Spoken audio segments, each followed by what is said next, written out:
அம்மா அப்பா பத்தி ரீல் பண்ணியே ட்ரெண்டிங்ல வந்துடுறது. ஏதாச்சும் செலிபிரிட்டி அள வச்சே தம்ப்நெயில் வச்சிடுறது. புதுசா யாரா டியூன் போடக்கூடாது, அதை கலாச்சி மறுபடியும் ட்ரெண்டிங்ல வந்துருவீங்க நீங்க. அதை பத்தி அவங்களே கண்டுக்கல. உனக்கு என்ன? சரி, அடுத்த ஆடு யாரு? நீ தான், வேற யாரு? When you speak Hindi in தமிழ்நாடுன்னு ஒரு வீடியோ இருக்கும். அது எடுத்தோடனே ஒரு 1 மில்லியன் போச்சு. எனக்கு என்னன்னா தெரியாதுல்ல நமக்கு. நான் நினச்சின்னு இருந்தேன் ஒரு வியூக்கு ₹1 தருவானுங்க போல அப்படின்னு நினச்சிட்டு இருந்தேன்.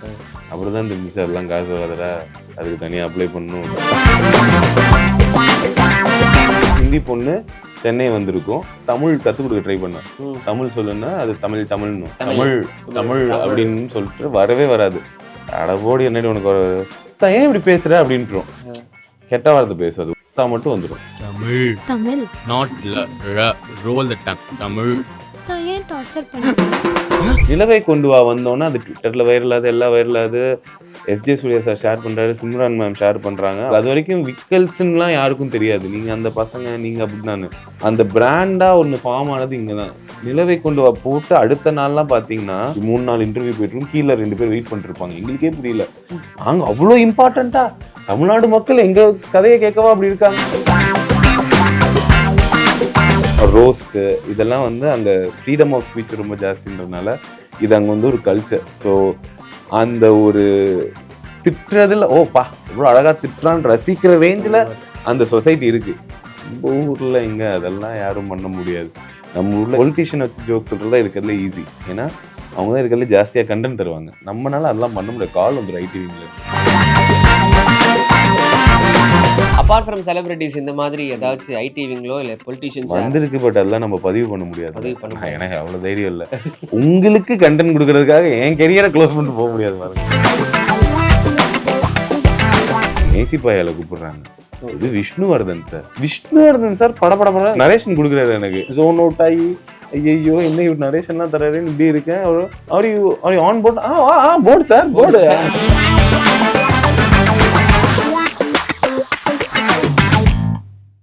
அப்புறம் என்ன இல்ல அம்மா அப்பா பத்தி ரீல் பண்ணியே ட்ரெண்டிங்ல வந்துடுறது. ஏதாச்சும் செலிபிரிட்டி அள வச்சே தம்ப்நெயில் வச்சிடுறது. புதுசா யாரா டியூன் போடக்கூடாது, அதை கலாச்சி மறுபடியும் ட்ரெண்டிங்ல வந்துருவீங்க நீங்க. அதை பத்தி அவங்களே கண்டுக்கல. உனக்கு என்ன? சரி, அடுத்த ஆடு யாரு? நீ தான், வேற யாரு? அதாவது பார்த்தீங்கன்னா வந்து வாழ்க்கையில் என்ன கஷ்டம், எல்லாமே கஷ்டம் தான் அப்படின்னு சொல்லிட்டு மீம் பார்த்துருப்பீங்க. ஸோ வாழ்க்கையில் வந்து காமெடி பண்ணுறது மிகப்பெரிய கஷ்டம். ஸோ அந்த காமெடியை வந்து ரொம்ப ஈஸியாக மக்களுக்கிடையே பயங்கரமாக பண்ணி மக்கள் மனசில் வந்து ஒரு பயங்கரமான ஸ்டாண்டப் காமெடியாக நிகழக்கூடிய விக்கல்ஸ் விக்ரம் அவர்கள் இன்னைக்கு இருக்காரு. ஒரு வணக்கம். வணக்கம் ப்ரோ. வணக்கம். நல்லா இருக்கு. அவர் நான் சும்மா பேசுறதெல்லாம் நீங்கள் வந்து சீரியஸாக எடுத்துக்கிட்டீங்க, அதெல்லாம் சும்மா பட்டு. நான் சீரியஸாக தான் சொன்னேன், அழ வைக்கக்கூடாது சரியா? சரி, ஓகே. ஸோ அண்ட் உங்களுடைய ஜேர்னி எடுத்தவொடனே ஜேர்னிக்கு முன்னாடி உங்களுடைய பேரின் காரணம் எப்படி இந்த பேர் வந்து உங்களுக்காக ஞான உதயம் வந்துச்சு? விக்கல்ஸ் அது பெருசாக ஒன்றும் இல்லைங்க. அந்த வெட்டியாக இருக்கும்போது இன்ஸ்டா இன்ஃப்ளூயன்சர்ஸ்லாம் ஒன்று பண்ணுவாங்களா, ஆஸ்க் மீ எ கொஸ்டின் அப்படின்னு. அதில் கேட்ட அப்படி யூடியூப் சேனல் திறக்க போகிறேன். அதுக்கு முன்னாடி விக்ரம் அருள் வித்யாபதி ஸ்டாண்டப் காமெடின்னு இருக்கும், பெருசாக இருந்துச்சு இன்ஸ்டாவில். 2000 ஃபாலோவர் இருக்கும்போது. அப்போ அதில் கேட்கும்போது ஒருத்தர் சொன்னார், ப்ரோ விக்கல்ஸ்னு வைங்க, விக்ரம் ப்ளஸ் நக்கல்ஸ் விக்கல்ஸ் அப்படின்னாரு. நல்லா இருக்கேன், மனசில் நிற்கிற மாதிரி இருக்கே, க்யூட்டாக இருக்கே அப்படின்னு சொல்லி அப்படியே வச்சாச்சு. ஸோ மக்கள் சொன்னது வந்து அப்படியே விக்கல்ஸாக மாறிடுச்சு. சூப்பர். ஃபர்ஸ்ட் வீடியோ ஹிட் ஆகும்போது உங்களுக்கு எந்த மாதிரி ஒரு ஃபீல் இருந்துச்சு? ஏன்னா 2000 ஃபாலோவர்ஸ் இருந்துச்சு சொன்னீங்க. ஏதோ ஒரு வீடியோ வந்து பூம் ஆகி பயங்கர ஃபாலோவர்ஸ் வந்திருப்பாங்க. எந்த வீடியோ அண்ட் என்ன ஃபீல் அது? ஃபர்ஸ்ட் வீடியோவே தான். வென் யூ ஸ்பீக் ஹிந்தி இன் தமிழ்நாடுன்னு ஒரு வீடியோ இருக்கும். சூப்பர். அது எடுத்தோடனே ஒரு 1 மில்லியன் போச்சு. வாவ். அப்போ வந்துட்டு எனக்கு என்னன்னா தெரியாதுல்ல நமக்கு. நான் நினச்சின்னு இருந்தேன் ஒரு வியூக்கு ₹1 தருவானுங்க போல அப்படின்னு நினச்சிட்டு இருந்தேன்.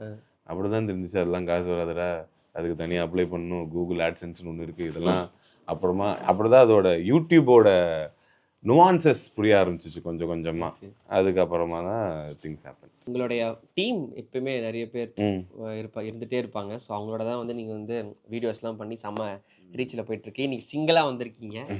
ஸோ அவங்களாம் எங்கே போனாங்க, எப்போ வருவாங்க? ஆஃபீஸ் மேலே இருக்குது, அவங்களாம் அங்கே வேலை பார்த்துட்டு இருக்காங்க. நீங்கள் இன்டர்வியூ முடிச்சிங்கன்னா நானும் ஓடி போயிடுவேன். சுட சுட ஒர்க் போயிட்டே இருக்கு. இடையில வந்து நமக்காக இன்டர்வியூக்கு வந்திருக்காரு. அதுக்கே ஒரு மிகப்பெரிய ஒரு நல்ல உள்ளமாக இருக்காரு. சரி, சூப்பர். அண்ட் அடுத்தபடியாக உங்கள் ஜேர்னி, நீங்கள் வந்து எப்படி இந்த ஸ்டாண்டப் காமெடின்ற விஷயம் வந்து ஸ்டார்ட் பண்ணீங்க? ஸ்கூல்ல இருந்தே உங்களுக்கு வந்து இந்த மாதிரி நகைச்சுவை தன்மை நிறைய இருந்துச்சுங்களா? ஆமாங்க. இல்லை நான் ஒரு லாஸ்ட் பெஞ்ச் ஸ்டூடெண்ட்டு. ஆவரேஜாக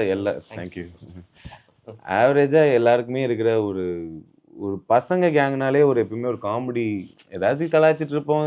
கலாய்க்காம உம்முன்னா உட்காந்துட்டு இருக்க முடியும். இல்லை புகழ தான் முடியுமா? டேய் நீ சூப்பரா இப்படிலாம் இப்படிலாமா கேட்க முடியும்? ஏன்டா இப்படி இருக்க? இந்த டோன்ல தான் எல்லாருமே பேசிட்டு இருப்போம். ஓகே. ஸோ அதனால அங்கேருந்து வந்தது தான். அப்புறமா கென்னி செபாஸ்டின் ஒரு ஸ்டாண்டப் காமெடியன் இருக்காரு இங்கிலீஷ்ல. அவர் வந்து அவர் வீட்டோட குடும்பத்தோட ரெஸ்டாரண்ட் போறத பத்தி ஒரு ஸ்டாண்டப் காமெடி பண்ணியிருப்பாரு. அத பார்த்துட்டு என்ன இதையெல்லாம் ஜோக்கா சொல்ல முடியுமா? அப்படின்னு எனக்கு ஒரு கியூரியாசிட்டி வந்து அங்கேருந்து ஒரு இன்ட்ரெஸ்ட் வந்து ஆல்ரெடி நான் வந்து மேடை நாடகங்கள் பண்ணிருந்தேன். Theatre artist. தியேட்டர் ஆர்டிஸ்டா இருந்தேன். சூப்பர். ஸோ ஸ்டேஜ்லயே இருந்தனால இது அப்படியே சைட்ல அப்படியே சும்மா ட்ரை பண்ணது. அப்படியே அது நல்லா வந்துச்சு. சரின்னு அப்படியே அது கன்டினியூ பண்ணிட்டேன். சூப்பர். அண்ட் நீங்க சொன்னீங்க ஃபர்ஸ்ட் வீடியோ பயங்கர வைரலா ஹிட் ஆச்சு. பயங்கரம்லாம் சொல்ல முடியாது. போச்சு ஒரு 1 இல்ல மில்லியன் போச்சு. என்ன மாரி ஆட்களுக்கு அது மிகப்பெரிய பயங்கரம் தான். ஏன்னா நெறைய என்ன சொல்றது? பயங்கரமான ஒரு இன்ஸ்பிரேஷனா இருக்கு. ம். எல்லாம் அந்த ஒரு வீடியோ ஹிட்டுக்கு தான பயங்கரமா போராடிட்டு இருக்காங்க. ஸோ அதனால அந்த வைரல் ஆச்சுல்ல. அந்த ஃபர்ஸ்ட் கண்டென்ட்ல இருந்து ஒரு 2, 3 லைன்ஸ் எப்படின்னு சொல்லிட்டு சும்மா லைட்டா அப்படி குட்டியா. அது வந்து அதுல ஒரு மேஜர் ஜோக் என்னன்னா, அந்த அந்த வீடியோக்கு அப்புறமா தான் இந்த ஒரு ட்ரெண்ட் ஃபார்ம் ஆச்சு. ம். தெலுங்கு கேர்ள் தமிழ் பாய், ஹிந்தி கேர்ள் தமிழ் ஆ. பாய்ன்றவன். ஸோ நான் அப்படி வைக்கல. பட் அது ஒரு ஹிந்தி பொண்ணு வந்திருக்கும். அந்த கதை என்னன்னா, ஒரு ஹிந்தி பொண்ணு சென்னை வந்திருக்கும். அது வந்து ஒரு தமிழ் பையனை மீட் பண்ணி இவங்க 2 பேரும் நடுவுல இருக்க கான்வர்சேஷன் தான். ம். அதுல மேஜரா ஹிட் ஆன ஒண்ணு நான் வந்து தமிழ் கத்துக் கொடுக்க ட்ரை பண்ணேன். ம். தமிழ் சொல்லுன்னா அது தமிழ்ன்னும். தமிழ். தமிழ் தமிழ். தமிழ் தமிழ். அப்படின்னு சொல்லிட்டு வரவே வராது. அட போடி என்னடி உனக்கு ஏன் இப்படி பேசுற அப்படின்றோம். ஆ. கெட்ட வார்த்தை பேசுவது மட்டும் வந்துடும். இதுதான் மேஜர் ஜோக்கு. இதை அவங்க கட் பண்ணி இந்த Meme. மீன்லாம் போட்டு அது அப்படியே அந்த மொமெண்ட்னால தான் வைரல் ஆச்சு. ரீசெண்டா கூட இந்த மலையாளத்துல கூட ம். ஆடிட்டார்னா ஒரு ஓடிட்டாரா அப்படின்னு சொல்லிட்டு அது அந்த நிறைய மாதிரி. மலையாளிஸ் பாவங்க. ஆனா அவங்க நம்ம அநியாயத்துக்கு ஸ்டீரியோ டைப் பண்ணி வச்சிருக்கோம். அதனால அது எப்பயுமே ஓடிட்டு தான் இருந்துச்சு. இந்த ஹிந்தி வந்து நான் ஏதோ அதுல பாலிடிக்ஸ்லாம் இருக்கும். ஹிந்தி திணிப்பு இதெல்லாம் வரும். பட் இந்த ஜோக்கு தான் அதில் கட் பண்ணி போட்டு வைரல் ஆக்குனாங்க. ஓகே. உங்க ஸ்டாண்ட் அப் காமெடியில வந்து எந்த விஷயத்த வந்து நீங்க மெயின் ஸ்ட்ரீமா கொண்டு போனீங்க? எந்த ஒரு பர்ட்டிகுலர் கன்டென்ட்? ஸோ இதுதான் என்னுடைய இது. நான் வேற இந்த மாதிரி விஷயங்கள்லாம் கோடி ரூபாய் கொடுத்தாலும் ஒரு சில விஷயங்களை நான் கலாய்க்க மாட்டேன்ற எத்திக்ஸ் இருக்கும்ல. இல்ல அப்படிலாம் இருக்காது. அதுதான் ஸ்டாண்டப் காமெடியே. ஸ்டாண்டப் காமெடியே உங்களுக்கு ஜென்ரலா பார்த்தீங்கன்னா என்னன்னா, ஜஸ்ட் ஜோக். அது எல்லாமே ஜோக் பண்ணணுன்றது தான். அதுதான் அந்த அந்த ஜானரோட ஒரு ஸ்பெசிஃபிகேஷன் என்னன்னா, டார்க் ஜோக்ஸ் டார்க் இருக்கும். ஜோக்ஸ். என்ன வேணாலும் ஓகே. பண்ணலாம்ன்றதான். நம்ம ஊர்ல எல்லாம் பண்ண முடியாதுன்னு இல்ல வச்சுக்கோங்களேன். நான் கேள்விப்பட்டேன். நீங்களே சொல்லியிருக்கீங்க நிறைய ம். முறை. என்னதான் இருந்தாலும் இந்த மாதிரி எனக்கு தெரியாம கூட பாடி ஷேமிங்லாம் பண்ண மாட்டேன் நானு. ஒன்லி கன்டென்ட்டா அது மட்டும் தெரியாம தான் பண்ணிருவேன். 2, 3 தெரியாம. தடவை ஏதாச்சும் வந்தால் வரலாம். ம். பட் அதான் முடிஞ்ச அளவுக்கு பண்ணக்கூடாதுன்றதுல எனக்கு ஒரு அது ஒண்ணுங்க. ஆஸ் அ ரைட்டராகவும் ஆஸ் அ பர்ஃபார்மராகவும் இருக்கிறதுல ஈஸியஸ்ட் ஜோக் வந்து அதுதான். ஓகே. அதில் சேலஞ்சிங் எதுவும் இல்லை. பாடி ஷேமிங் ஜோக் அடிக்கிறது வந்து ஓகே. ஒரு நார்மலான ஒரு விஷயம். ஸோ அது எனக்கு பிடிக்காது. பர்சனலாகவே நான் வந்து பார்த்தீங்கன்னா பிறந்ததுலேருந்து இப்படி குண்டாக தான் இருந்திருக்கேன். அதனால நிறைய பாடி ஷேமிங் ஜோக் நான் ஃபேஸ் பண்ணியிருக்கேன். அதனால சரி நான் ஹர்ட் ஆயிருக்கேன். அது ஹர்ட் பண்ணுன்னு எனக்கு தெரியும். அதனால அதை தவிர்த்துட்டு வேற ஏதாச்சும் வகையில் ஏதாச்சும் பண்ணணுன்றது தான் என்னோட ஒரு கோலாக இருக்கும். என்னோட ஸ்டாண்டப் காமெடின்றதுல ஜென்ரலா இதுதான் தீம்னு இல்லை. பட் ஸ்டோரி டெல்லிங் இருக்கும் நிறையா. ஒரு ம். ஸ்டோரி மாதிரி என் பர்சனல் ஸ்டோரிஸ்லேருந்து நிறையா சொல்லுவேன். அதில் கொஞ்சம் பொலிட்டிக்கலான விஷயங்களும் வரும். பொலிட்டிக்கலான விஷயம் ம். வரும். சூப்பர். எங்கேயாவது ஒரு இடத்துல வந்து பயங்கரமான ரெஸ்பான்ஸ் அந்த டே மெமரபிளான ஒரு டேப்பா அது அப்படின்ற மாதிரி எதுனா ஒரு அது ஆடியன்ஸ்லாம் வந்து சில்லறைகளை சதற விடுற மாதிரி ஒரு இல்லைங்க, செம. நான் கொஞ்சம் ரொம்ப நல்ல ஸ்டாண்டப் காமெடி யா எல்லா யா தடவையும் அப்படிதான் இல்ல இருக்கும். அந்த ஒரு டே வந்து உங்ககிட்ட ப்ரோ இன்னைக்கு வேற லெவல்ல பண்ணிட்டீங்க நீங்க இன்னைக்கு இல்லை வெளில வேற லெவலில் பண்ணிட்டீங்கன்னு சொல்ல முடியாது. ஐ மீன் ஜென்ரலாக நான் நல்லா பண்ணுவேன் ப்ரோ. ஓகே. ஸ்டாண்டப் காமெடி அது வந்து எல்லா தடவையுமே கை தட்டிடுவாங்க. எல்லா தடவையுமே நல்லா சிரிச்சிருவாங்க. என் கமெண்ட்ஸில் திட்டுவாங்க, அது வேற கதை. பட் ஸ்டில் எல்லா தடவையும் நல்லா ஒரு தடவை என்னாச்சு, கோயம்புத்தூரில் என் ப்ரொடியூசர்ஸ் ரொம்ப சொதப்பிட்டாங்க. ஓ. என்ன பண்ணிட்டாங்க, ஸ்பீக்கர்ஸ் சரியாக போடல. அன்னைக்குன்னு பார்த்து வென்யூவில் ஏசி ஒர்க் ஆகல. ரொம்ப சின்ன வென்யூ புக் பண்ணி நிறைய டிக்கெட்ஸ் போட்டாங்க. நிறையா பிரச்சனை ஆயிடுச்சு அன்னைக்கு. நானும் அன்னைக்கு ப்ரொடியூசர்ஸ் கிட்ட விட்டனால நானும் செக் பண்ணலை. ஸோ போனால் 500 பேர் இருக்க வேண்டிய இடத்துல 700 பேர் கிட்ட இருக்காங்க. அதுவே அவங்களுக்கு காண்டு. ப்ளஸ் ஏசி கொஞ்சம் லேட்டாக போட்டாங்க. அது ஒரு இது. ஸ்பீக்கரும் ஒர்க் ஆகல. நான் மேலே போகிறேன். கமோஷன். மக்கள் உட்காந்துலாம் கேட்கல. எனக்காகலாம் வெயிட் பண்ணல. கமோஷன். அவன் கத்துற ஐடியா ஆரம்பிச்ச 5 நிமிஷத்துல 4-5 பேர் ஜெயோ நிறுத்தியா, ஒன்றுமே கேட்கலையா அப்படி இப்படின்ட்டாங்க. ஸோ இந்த இடத்துலேருந்து நான் ஸ்டாண்டப் காமெடி பண்ணணும். அது கொஞ்சம் கஷ்டம். ஓகே. அதனால அங்கேருந்து நான் கீழே இறங்கி போய் ஜோக்காக பேசி சமாளித்து ஒரு 1.5 மணி நேரம் பர்ஃபார்ம் பண்ணி கைத்தட்டலாம் வாங்கி தான் வந்தேன். Okay. So one of the worst ever preparation for a show became one of பெஸ்ட்டா மாறிடுச்சு இல்லைங்களா? One of the most memorable ஷோவா மாறிடுச்சு. நெறைய ஆர்டிஸ்ட்லாம் வந்து ஆன் ஸ்டேஜ்ல ஃபன் பண்ணும்பொழுது எல்லா இடத்துலயும் கிளாப்ஸ் வந்துரும். ஏதோ ஒரு காமெடி நம்ம பயங்கரமா எக்ஸ்பெக்ட் பண்ணியிருப்போம். இது வேற லெவல்ல ஹிட் ஆகும். இந்த கன்டென்ட் போட்டா கிளாப் தான் அப்படின்னு சொல்லிட்டு. அந்த மாரி டைம்ல வராம போய் அத சமாளிஃபிகேஷன் பண்றீங்களா? எதனா 1, 2 இல்ல நாங்க ஸ்டாண்ட் அப் போகும்போது எப்படி இருக்கும்னா, மோஸ்ட்லி சின்ன ஆடியன்ஸ் இருக்காங்கல்ல, ஒரு 10 பேர் ஓப்பன் மைக்ன்னு ஒண்ணு இருக்கும். Open mic okay. ஒரு 10 பேர் இருப்பாங்க. அங்க நாங்க லைவா பெர்ஃபார்ம் பண்ணுவோம். ஸோ அங்க ஜோக் ஒர்க் ஆகுதா இல்லையான்னு தான் பார்ப்போம். ஓகே. அங்க ஒர்க் ஆனா தான் இந்த மாரி சின்ன இடத்துல டெஸ்ட் பண்ணி தான் நாங்க அந்த ஒரு 1000, 2000, 3000 பேர் முன்னாடி போய் பண்றது. ஸோ இங்க சாம்பிள்ல ஒர்க் ஆயிடுச்சுன்னா, அங்கேயும் ஒர்க் ஆகும். இன்ஃபேக்ட் பெருசாவே ஒர்க் ஆகும். அப்படி ஒர்க் ஆகலைனாலும் ஒரு ஊர்ல வந்து இப்போ கோயம்புத்தூர்ல வந்து கைத்தட்டி சிரிச்ச ஜோக்க பெங்களூர்ல வெறுமே சிரிப்பாங்களா இருக்குமே தவிர்த்து ஒர்க் ஆகாம போகாது மோஸ்ட்லி. அதனால அப்படி ஆகாது. எங்க ரொம்ப ஷாக் ஆகும்னா நம்மளே எதிர்பார்க்க மாட்டோம் சில விஷயங்கள்லாம். க்ரௌடு நம்மளோட பேச ஆரம்பிப்பாங்க சில டைம்ஸ். ஏன்னா ஸ்டாண்டப் காமெடி ஒரு கேஷுவலான ஆர்ட் ஃபார்ம். இப்போ எப்படி சொல்றது, ஒரு கர்நாடிக் மியூசிக்னா நம்ம அவங்களை டிஸ்டர்ப் பண்ணக்கூடாதுன்னு நம்மளுக்கு நல்லா தெரியும். ஏன்னா அது ரொம்ப ஃபார்முலா இருக்கும் பார்க்க. ஸ்டாண்டப் வந்து நான் பேசுறதே வந்து அவங்களுக்கு எப்படி இருக்கும்னா, ஏதோ நான் இப்பதான் வந்தேன், இதெல்லாம் இப்பதான் யோசிச்சேன், இப்போ சும்மா பேசிட்டு இருக்கோன்ற மாதிரி இருக்கும். அதனால என்ன ஆயிரும், ரொம்ப எக்ஸைட் ஆகி என்கிட்ட பேச ஆரம்பிச்சிருவாங்க. இப்போ நான் அவங்களையும் ஹர்ட் பண்ணக்கூடாது. எப்பா மூடு அப்படின்னு நான் சொல்ல முடியும். ஸோ அதையும் சொல்லக்கூடாது, அவங்களையும் சமாளிச்சு அதையும் திருப்பி காமெடியா மாத்தி பண்ணணும். ஸோ க்ரௌட் ஒர்க்குன்னு சொல்லுவோம். ஸோ அதுலலாம் ரொம்ப சர்ப்ரைசிங்கா இருக்கும். சில கதையெல்லாம் ரொம்ப ஷாக்காகவும் இருக்கும், அதை எப்படியும் ஜோக்காகவும் மாற்றணும். ஸோ அதுதான் இருக்கிறதுல இதுவாக இருக்கும். ஓகே. இந்த டே டு டே லைஃப்ல வந்து நடக்கக்கூடிய விஷயங்கள், அப்புறமா வந்து இந்த ரீசென்ட்டா நம்மளுடைய சொசைட்டில இருக்கிற விஷயம், அந்த மாரி விஷயங்கள்லாம் நீங்க கன்டென்ட்டா வொர்க் பண்ணி எடுத்துட்டு போவீங்களா? பிரிப்பரேஷன் எப்படி இருக்கும்? பிஃபோர் இந்த ஷோ மாதிரி தான் குளிக்கும்போது அந்த இந்த மாதிரி மாதிரி தான் எதனா ஒரு தாட் ரேண்டமாக தான் வரும். அது நம்ம யோசிக்கும் போது வராது. வராது. எப்பயுமே முடிச்சுட்டு எங்கேயாவது ரேண்டமாக வரும். நோட் பண்ணி வச்சுக்குவோம். வாய்ஸ் நோட்ஸ் போடுவோம். டக்குன்னு ஆமா. வாய்ஸ் நோட்டு எழுதி வச்சுக்குவேன். சூப்பர். என் ஒய்ஃப் கிட்ட சொல்லிடுவேன். ஃபஸ்ட்டு அவருக்கு தான் தெரியும். அவள் நல்லா இருக்குடா தூங்கி தொலைடா அப்படின்பா. ஸோ அந்த மாதிரி ஏதாச்சும் டிஸ்டர்ப் பண்றீங்களா? ஞாபகம் வந்துச்சு. எழுந்துரு. ஆமாம் நைட் அவள் ஏதாச்சும் ஸ்கின் கேர் இதெல்லாம் பண்ணிட்டு இருப்பா. இல்லை நல்லா இருக்கான்னு உலுக்கி கேட்பேன். அது நைட்டு தான் நம்மளுக்குன்னு பார்த்து வரும். அது ஏதோ மைண்ட் அப்பதான் தூங்கும்போது தான் ஒருவேளை ஊரே அமைதியா இருக்கும்போது அந்த மைண்ட் வந்து ஃப்ரெஷ் ஆகி நிறைய தாட்ஸ் வருதுன்னு நினைக்கிறேன். என்னவோ வந்தா சரி அப்படின்றது தான். ஃப்ரெண்ட்ஸ் உங்களுக்கு எந்த மாதிரி ஒரு பயங்கரமான ஹெல்ப்பிங்கா இருக்காங்க? ஏன்னா நிறைய கண்டென்ட்ஸ்ல பார்க்குறேன் நானு. பயங்கர ஒத்துமை எல்லார்கிட்டயும். அண்ட் கண்டென்ட்ஸ்லாம் பயங்கரமா ஒர்க் பண்ணுவீங்க இல்லையா அவங்களோட சேர்ந்து? டீம் வந்து ஆக்சுவலா ப்ரொஃபஷனலா தான் எனக்கு தெரியும். நாங்க வந்து ஒன்றும் அப்படி சின்ன வயசுல இருந்து ஒன்னால வளரல. தியேட்டர் இவங்க தியேட்டரும் கிடையாது. தியேட்டர் இவங்க வந்து எப்படின்னா முதல்ல சிபி வந்து யூடியூப் சேனல் ஆரம்பிச்சதுக்கு அப்புறம் 2019 இவன் சிபி வந்தான். சரிப்பா அப்படின்னு சிபி அப்பதான் வரான், நடிக்கிறதுக்கு வரான். சரின்னு நடிச்சிட்டு இருந்தோம். அப்புறமா ஆதித்யான்னு எங்களோட டெக்னிக்கல் ஹெட், அவர் தான் எடிட்டிங் எல்லாமே டெக்னிக்கலாக எல்லாமே அவர் தான் பார்த்துக்குவார். அவர் வந்து ஸ்டாண்டப் காமெடி ஓப்பன் மைக் வந்தார். ஸ்டாண்டப் காமெடி ட்ரை பண்ணேன். அப்புறமா ஒரு வீடியோக்கு எடிட்டராக வந்தார். அப்படியே எடிட்டர் எங்கிட்ட. அப்புறம் அப்படியே ஹீ ஜாயின் த டீம். அதுக்கப்புறம் ஹரி வந்து சிபி ஃப்ரெண்டு, அவன் சிபியோட வந்தான். அப்புறம் அப்படியே ட்ராவலில் போயிட்டே இருந்தோம் நாங்கள். என்னன்னா இந்த பசங்க மட்டும் யூஸ்வலாக நிறைய பேர் இருந்தாங்க விக்கல்ஸில், வந்து போயிடுவாங்க. ஏன்னா அப்போ பெரிய சேனல்லாம் ஒன்றும் கிடையாது. வரவங்களுக்கு சம்பளமும் கிடையாது. ஃப்ரீயாக இருக்கும்போது வருவாங்க போவாங்க. அவங்க லைஃப்பில் வெட்டியாக இருக்கும்போது கரெக்டாக விக்கல்ஸ் வந்துட்டு நடிச்சிட்டு போயிடுவாங்க. இதுதான் நடந்துட்டு இருந்துச்சு. இவனுங்க வெட்டியாகவே இருந்தானுங்களோ என்னவோ தெரியல, விக்கல்ஸ்லேயே இருந்துட்டானுங்க. அப்படியே காசே வராது எதுவுமே இல்லைனாலும் பசங்க இருந்தானுங்க. அதுக்கு நான் நிஜமாலே அவனுக்கு ஏன் இருந்தானுங்க எனக்கே தெரியாது. ஒரு நாள் என்ன ஆயிடுச்சு, சேனலே மூடுற மாதிரி ஆயிடுச்சு ஒரு பாயிண்ட்ல. ஏன்னா நான் ரொம்ப காசு போட்டு வீடியோ எடுத்துட்டு இருந்தோம். இது சரிப்பட்டு வராதுன்னு சேனல் மூடுற நிலைமைக்கு வரும்போது இவனுங்களும் இங்கே இருந்தானுங்க. எனக்கு ஏமாத்துறது பிடிக்காது.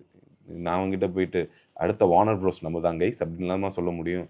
டேய் என்னடா பண்ணலான்னு இருக்கும்போது ஹரி சொன்னா ரீல்ஸ் போடலான்னா, நான் சொன்னேன் 100 நாள் ரீல்ஸ் போடுவோம். ஓகே. 100 நாளுக்குள்ள ஹிட் ஆனா ஹிட்டு, இல்லைன்னா நீ அடுத்த வேலையை போய் பாரு, இங்கே இருக்காதீங்கடா. நானும் போய் ஏதாவது ஏடி ஏதாச்சும் போய் சேர்றேன். இந்த எக்ஸ்பீரியன்ஸுக்கு அது ஏதாச்சும் கொடுப்பாங்க, யாராச்சும் கொடுப்பாங்க, அங்கே போயிடலான்னு இருக்கும்போது 100 நாளுக்குள்ள ஹிட் ஆயிட்டோம்.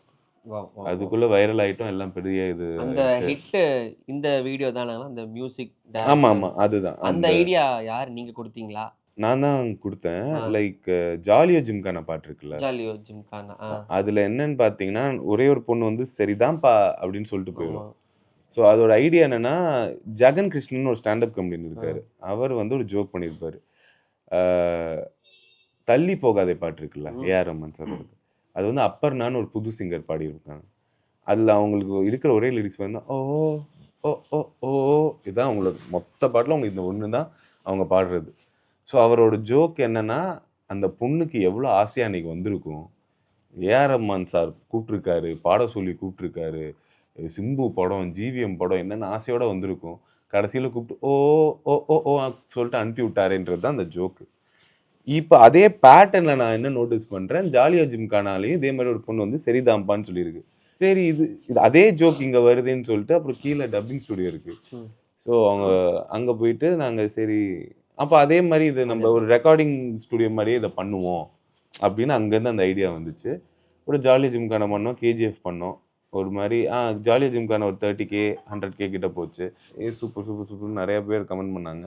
அதுக்கப்புறமா கேஜிஎஃப் பண்ணோம், எல்லாரும் கமெண்ட் பண்ணாங்க. சரி அப்போ இது ஒரு பேட்டர்ன், இது ஒரு டெம்ப்ளேட்டு, இது நம்ம தான் பண்ணுறோம், வேறு யாருமே இல்லை, நம்ம மட்டும்தான் பண்ணுறோம், நல்லா இருக்கேன்னு சொல்லிட்டு ஹரி வந்து அநேகன்ல ஆத்தாடி ஆத்தாடி அந்த பாட்டு சொன்னான். அது பண்ணோம், அதுதான் ஃபர்ஸ்ட் மில்லியனுக்கு போச்சு. மில்லியன் போச்சு. அப்புறம் அங்கேருந்து மில்லியன் கம்மியாக எதுவுமே போகலை. மில்லியனுன்றது வந்து ரொம்ப மினிமம் அப்படின்ற மாதிரி ஒரு இதுக்கு ஆயிடுச்சு அந்த பேட்டர்ன். உங்க ஹார்ட் ஒர்க்குக்கு அந்த மில்லியன் பார்க்கும்பொழுது ரொம்ப ஹாப்பியா இருந்திருக்கும் இல்லைங்களா? செம்ம ஜாலியா இருந்திருக்கும். நம்பவே முடியல. ஏன்னா என்னடா ஷேர்லாம் பண்றீங்க அப்படின்ற மாதிரி இருந்துச்சு. ஏன்னா இன்னும் நிறைய ஒர்க் பண்ண ஆரம்பிச்சிட்டீங்க இன்னும். அதுக்கு மேல பண்ண முடியாது. அப்பவே கண்ணெல்லாம் புதுங்க ரேஞ்சுக்கு தான் ஒர்க் போயிட்டு இருந்துச்சு. ஆ. அப்போ அந்த பேட்டர்ன் நிறைய யோசிக்க ஆரம்பிச்சோம். அப்போனா நிறைய வார வாரம் பண்ணிட்டு இருந்தோம். எனக்கு ஃபேவரட் வந்து நிலவை கொண்டு வா தரர. நிலவை கொண்டு வா தான் புட்டஸ் அந்த மேப்னு சொல்லலாம். இதெல்லாம் வியூஸ் வந்துச்சு. நிலவை கொண்டு வா வந்தோன்னா அது ட்விட்டர்ல வைரல் ஆகுது, எல்லாம் வைரல் ஆகுது. எஸ்ஜே சூர்யா சார் ஷேர் பண்றாரு, சிம்ரான் மேம் ஷேர் பண்றாங்க. அப்போதான் இந்த யூடியூப் சேனல் இன்டர்வியூஸு இதெல்லாம் எங்களை வந்து எடுக்க ஆரம்பிங்க, ரெக்கக்னைஸ் பண்ணுறாங்க. இவங்க விக்கல்ஸ், இவங்க ஒரு டீம் அப்படின்ற ரெக்கக்னிஷன் வருது. நிலவை கொண்டு வானா எங்கள் லைஃப் கொஞ்சம் புரட்டி போட்ட ஒரு தருணம் தான். ஏன்னா நல்லா ஞாபகம் இருக்குது. அது வரைக்கும் விக்கல்ஸ்ன்னுலாம் யாருக்கும் தெரியாது. நீங்கள் அந்த பசங்க நீங்கள் அப்படின்னான்னு அந்த பிராண்டாக ஒன்று ஃபார்ம் ஆனது இங்கே தான். நிலவை கொண்டு வா போட்டு அடுத்த நாள்லாம் பார்த்தீங்கன்னா இந்த ரூமில் ஒரு இன்டர்வியூ போயிட்டுருக்கோம், அங்கே பெட்ரூமில் ஒருத்தவங்க செட் பண்ணிருப்பாங்க, இங்கே டைனிங் ஹாலில் ஒருத்தவங்க செட் பண்ணிருப்பாங்க. இப்படி 3-4 இன்டர்வியூ போயிட்டுருக்கும். கீழே 2 பேர் வெயிட் பண்ணிருப்பாங்க. எங்களுக்கே புரியல, நாங்கள் அவ்வளோ இம்பார்ட்டண்ட்டாக தமிழ்நாடு மக்கள் எங்கள் கதையை கேட்கவா அப்படி இருக்காங்கன்னு நினச்சிட்டு இருப்போம். அந்த இடத்துல இருந்துச்சு. அப்புறமா பை காட்ஸ் கிரேஸ் நிறையா லக்கு தான். அந்த பேட்டர்ன் பண்ணிட்டே இருப்போம். விஜய் சாரோட அந்த ரஞ்சிதமே பண்ணோம். விஜய் சார் வாரிசு இதில் பேசினார். அப்புறமா ஏஆர் ரஹ்மான் சார் ராவடி இதில் பேசினார். ஸோ அது அப்படியே இதாகிட்டே இருந்துச்சு. எதுனா ஒரு மியூசிக் டைரக்டர் இல்லை ஏதோ ஒரு ஆர்டிஸ்ட் உங்களை வந்து கூப்பிட்டு அதாவது பர்சனலாக எங்களுக்கு தெரியாம ஒரு சில தேவா அப்ரிசியேஷன் சார் மட்டும்தான் காலில் பேசியிருக்கோம், பர்சனலாக என்ன பேசியிருக்கோம். சொன்னார்? இல்லை அவர் ரொம்ப ஸ்வீட்டுங்க, ரொம்ப சாஃப்டாக, ரொம்ப நல்ல மனுஷன். கரெக்டாக நாங்கள் நிலவை கொண்டு வா வைரலாக அவரோட கான்சர்ட் வருது 2-3 மாசத்துல அக்டோபரில். ஸோ ஹி வாஸ் லைக் ரொம்ப தம்பி ரொம்ப தேங்க்ஸ்ப்பா, உங்களால் எனக்கு பப்ளிசிட்டி அப்படின்னாரு. ஆஹா, ரொம்ப எனக்கெல்லாம் கொஞ்சம் அழுகிற மாதிரி ஆயிடுச்சு. என்ன இவ்வளோ பெரிய மனுஷன் நம்ம கிட்ட போய் இதெல்லாம் சொல்கிறார், அவர் போட்டதில் வச்சு தான் நானே இது பண்ணியிருக்கோம் அப்படின்ற மாதிரி இருந்துச்சு. So it was really sweet of. இந்த பேட்டில்லாம் இருக்குல்லண்ணா, இந்த ரோஸ்ட் பேட்டில். ரோஸ் பேட்டில் ஆமாம் ஆமாம் சொல்லுங்கள். பார்க்கும்பொழுது எப்படின்னா அது ஆன் ஸ்பாட்ல எல்லா விஷயங்களும் பண்றாங்கன்றது மட்டும் கிளீனா தெரியுது. ஏன்னா அது ஒருத்தவங்க ஒரு விஷயம் ஒரு சொல்றாங்கன்னா அதை வாங்கி டக்குன்னு அதை ரிப்பீட் கொடுக்கறது. ஸோ அந்த மாதிரி பேட்டில்ஸ்லாம் வந்து பண்ணியிருக்கீங்களா? அது கல்ச்சருங்க. அங்கே வந்து எப்படின்னா அங்கே பார்த்தீங்கன்னா ஹிப்ஹாப் இருக்குல்ல, ஹிப்ஹாப்பும் ஸ்டாண்டப்பும் அங்கே வந்து ஹேண்ட் இன் ஹேண்ட் போகும் அமெரிக்காவில். அங்கே அந்த ரேப் பேட்டில்னு இருக்குல்ல, ரேப் பேட்டில் தான் ஃபேமஸ். இந்த எமினம் அவங்களாம் அந்த மாதிரி ஸோ அதனால் அதே மாதிரி ரோஸ்ட் பேட்டில், அப்புறமா ரோஸ்ட்டு, இதெல்லாம் வந்து அங்கே ஃப்ரீடம் ஆஃப் ஸ்பீச் ரொம்ப ஜாஸ்தின்றனால இது அங்கே வந்து ஒரு கல்ச்சர். ஸோ அந்த ஒரு திட்டுறதுல ஓப்பா எவ்வளோ அழகாக திட்டுறான்னு ரசிக்கிற ரேஞ்சில் அந்த சொசைட்டி இருக்குது. நம்ம ஊரில் எங்கே அதெல்லாம் யாரும் பண்ண முடியாது.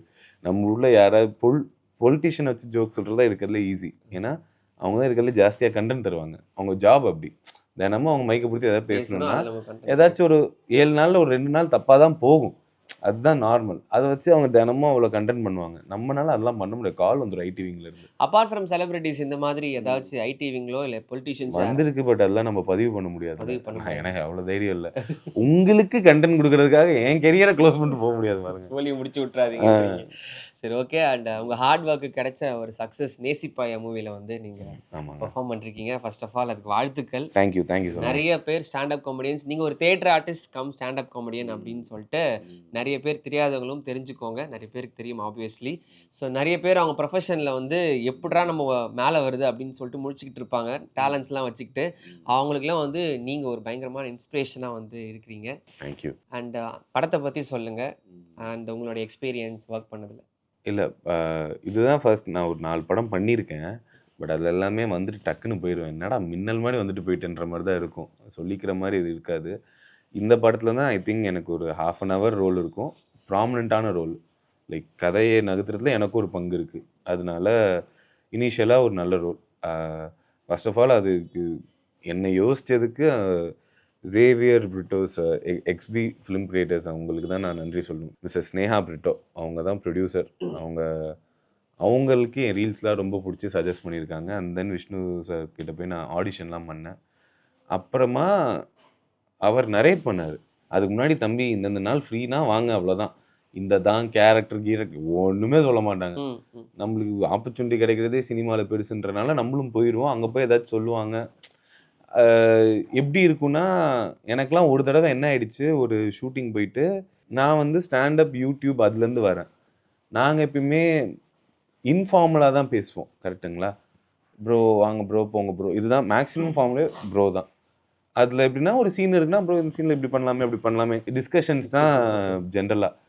நான் என்ன பண்ணிட்டேன், அவசர அவசரமாக அந்த ஷூட்டிங் போயிட்டு ஸ்கிரிப்ட் கொடுக்குறாங்க.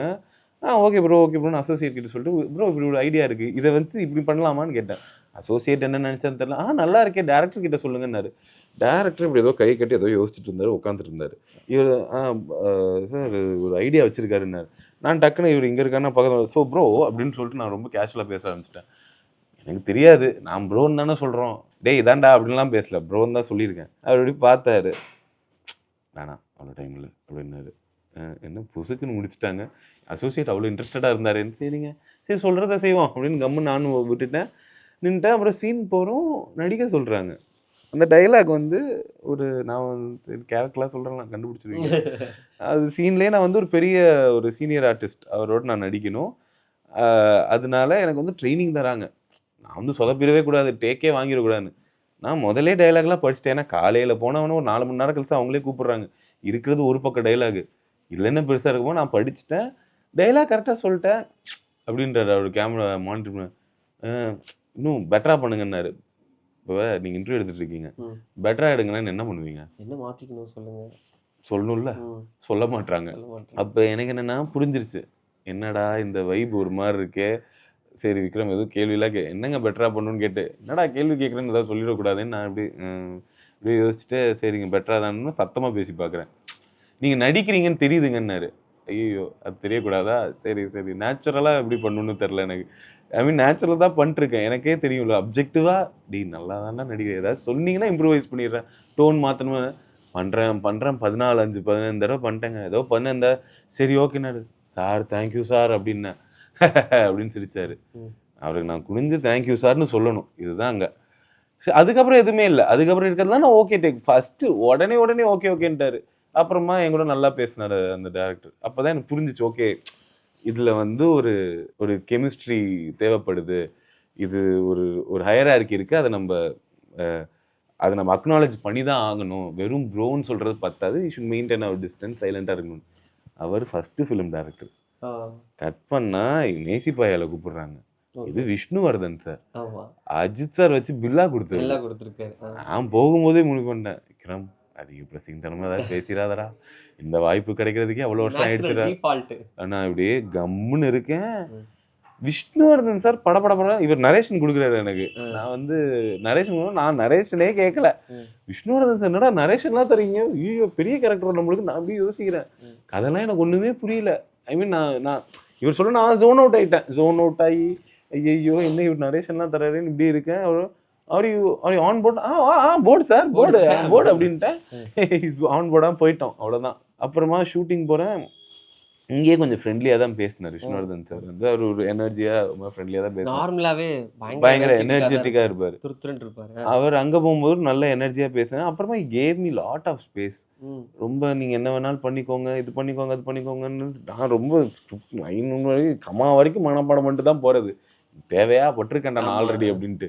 பட் அவர் ஹி வாஸ் லைக் இல்ல வேற ஏதாவது பண்ணணும்னா பண்ணிக்கோங்க. நான் அப்புறமா கொஞ்சம் சார் நான் இப்படி 2 வேரியேஷன் பண்ணுவா என்கரேஜ் பண்ண வச்சுட்டாரு. நம்மளுக்கு என்கரேஜ் பண்ணிட்டா கோடுனா ரோடு தான்ற மாதிரி நான் பாட்டு லிஸ்ட்டு நிறைய பண்ணேன். அப்புறமா கரெக்டா பண்ணாரு. எனக்கு நான் எங்க ரொம்ப இம்ப்ரெஸ் ஆனேன்னா, ஷூட்டிங்ன்றதே ஒரு உங்களுக்கு தெரியும் ரொம்ப டைம் கன்ஸ்ட்ரெயினான விஷயம்.